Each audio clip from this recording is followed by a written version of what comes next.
দেখুন টাচ করলেই ব্যাকগ্রাউন্ড বদলে, টাচ করলেই ব্যাকগ্রাউন্ড বদলে, টাচ করলেই ব্যাকগ্রাউন্ড বদলে, দেখছুন? তাহলে এরকম ফটো আনে বানানে কি কেমন লাগতো না? অবশ্যই হওয়া দরকার।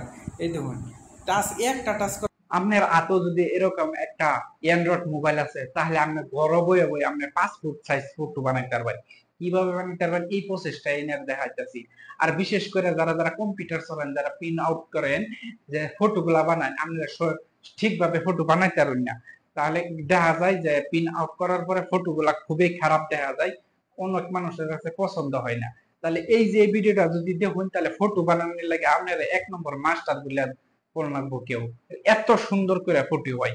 তাও কি আপনার কিন্তু এডিট পিডিট করে লাগতো না, মোবাইলে নেটের দ্বারাই অটোমেটিক এডিট হয়ে যাবে। তাহলে কিভাবে হইব অবশ্যই এনার স্ক্রিনটা লক্ষ্য করেন। আর যারা যারা মোবাইল দিয়া ফটোটা নিজে বানাইতে চাইতেছেন তাহলে তারাও এনারা দেখুন যে মোবাইল দিয়েও পাঠাতে। তাহলে আমি এই মোবাইল দিয়া আমি ফটোগুলা কিভাবে এডিট করে পাসপোর্ট সাইজ একটা সুন্দর একটা ফটো বানাই দেয় আপনার সামনে, ব্যাকগ্রাউন্ড কিভাবে আপনারা রিমুভ করুন লাগে, আপনার পিছনে লাগে গরু ছাগল দেউলি বাঙ্গা টাঙ্গা যাইতাই সব রিমুভ হয়ে যাবে।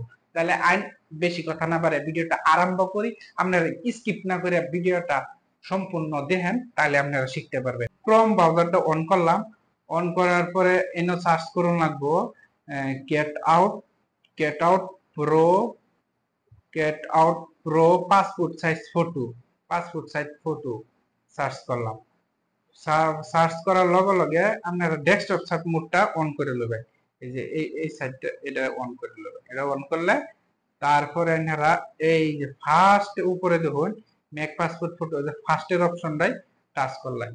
টাচ করার লগে লগে আপনারা এই না দেখুন একটা লেখা আইছে, এই যে এই জায়গাটা আপলোড ইমেজ। তাহলে আপলোড ইমেজে মারলাম, মারার লগে লগে আপনার গ্যালারির মধ্যে লয়ে যাইব। তাহলে গ্যালারির মধ্যে লয়ে এলে ব্রাউজার লেখা আছে, ব্রাউজার সিলেক্ট করবেন। ব্রাউজার সিলেক্ট করলে আপনার এই যে গ্যালারি অ্যালবাম যেখানে আপনার ফটোটা আছে এখানে আপনি সিলেক্ট করুন ফটোটা। আমি এই ফটোটা সিলেক্ট করলাম, আমি একটা ফটো সিলেক্ট করলাম, যেহেতু আমি এই ফটোটা আমি দেখাইতেছি। এই দেখুন আমি এটা হচ্ছে আমার অরিজিনাল ফটো, এটা আমি সিলেক্ট করছি, ঠিক আছে? এটার পাসপোর্ট ফটো বানায় অটোমেটিক। তাহলে রেজাল্ট দেখুন এই যে এটা, এটা কিন্তু কম্পিউটারে করব বা নেটের দ্বারাই হইব। তাহলে এই ফটোটার আমি কি করাম, এই নলে হেলাছে দেখুন কানেক্টিং, কানেক্টিং এ মারার লগে লগে আইনার এই যে পাসপোর্ট সাইজ ফটো কিভাবে তৈরি হয় আইনে এই যে এনে দেখতেছেন সাইজ আছে, আইনে সাইজ গুলো আইনে কোনটা আপনার পছন্দ হয় আইনে দেখাইয়া সাইজ গুলা দেখলেন। তাহলে সাইজ আমি এটা দিলাম। তাহলে এনে দেওয়ার লগে লগে আমি একটা অপশন এই দেখুন এটা, এটার মধ্যে টাচ করব। এইটা টাচ করার লগে লগে কালার বদলান, এর ব্যাকগ্রাউন্ড চেঞ্জ করা।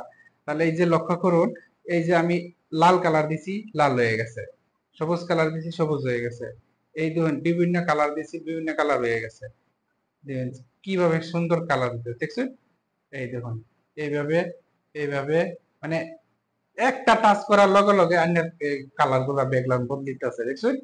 টাচ যে কোনো পছন্দ মতো একটা কালার চয়েস করুন। তাহলে আমি একটা কালার চয়েস করতেছি, যে কালারটা আমার সুন্দর লাগবে এই কালারটাই আমি চয়েস করবাম। তাহলে আপনারা ফটো দেওয়া যে সুন্দর কালারটা হয় এই কালারটা দেয়া আপনারা ট্রাই করবেন। তাহলে আমি এইটাতে আমার এটা পছন্দ হয়েছে, তাহলে এই কালারটাই আমি রাখছি ব্যাকগ্রাউন্ডের মধ্যে। তাহলে আমি ডান মাইরা দিলাম। ডান মারার লগে লগে মানে এই বস্তুটা এনে কি করবেন যে গ্যালারির মধ্যে সেভ কিভাবে করবেন। তাহলে গ্যালারির মধ্যে যাওয়ার লগে লগে আপনারা দেখবেন এই যে এই একটা অপশন লেখা দেবেন ডাউনলোড এইচডি, ঠিক আছে? তাহলে এই ডাউনলোড এইচডি এর মধ্যে আপনি টাচ করলেন। টাচ করার লগে লগে কিছু সময় লোডিং লইব, লোডিং লওয়ার লগে আপনারা এই যে মাইরা দিলেন, বাস আপনার ফটো কিন্তু গ্যালারির মধ্যে ইয়া হয়ে গেছে, সেভ হয়ে গেছে, ডাউনলোড হয়ে গেছে। তাহলে আপনি এনে যাইলেন, এনে যাওয়ার পরে এই যে ডাউনলোড দিলেন, ডাউনলোডের মধ্যে আপনি এই যে টাচ করলেন, দেখেন আপনার ফটো এই যে গ্যালারিতে আসছে, ঠিক আছে? একদম লাইভ প্রুফ, দেখুন কি মজার ফটো হয়েছে দেখছেন। এই ফটোটারে নিয়ে এই ফটোটারে আপনি কি করবেন কম্পিউটারের মধ্যে লয়ে যাবেন, আপনার মোবাইল দিয়ে বানাইছেন না, নেহারে করবেন যে এই ফটোটাই আমারে বাক করিয়া দে। এই ফটোটা যখন আপনার বাক করিয়া দিব দেখবেন ফটো কারে এত সুন্দর ফটো হইব, দেখবার মতন ফটো হইব। তাহলে আশা করছি কিছু একটু শিখতে পারছেন। যদি শিখা হয়েছে মনে হয় তাহলে ভিডিওটা শেয়ার করে দিন। তাহলে সবাইকে ধন্যবাদ।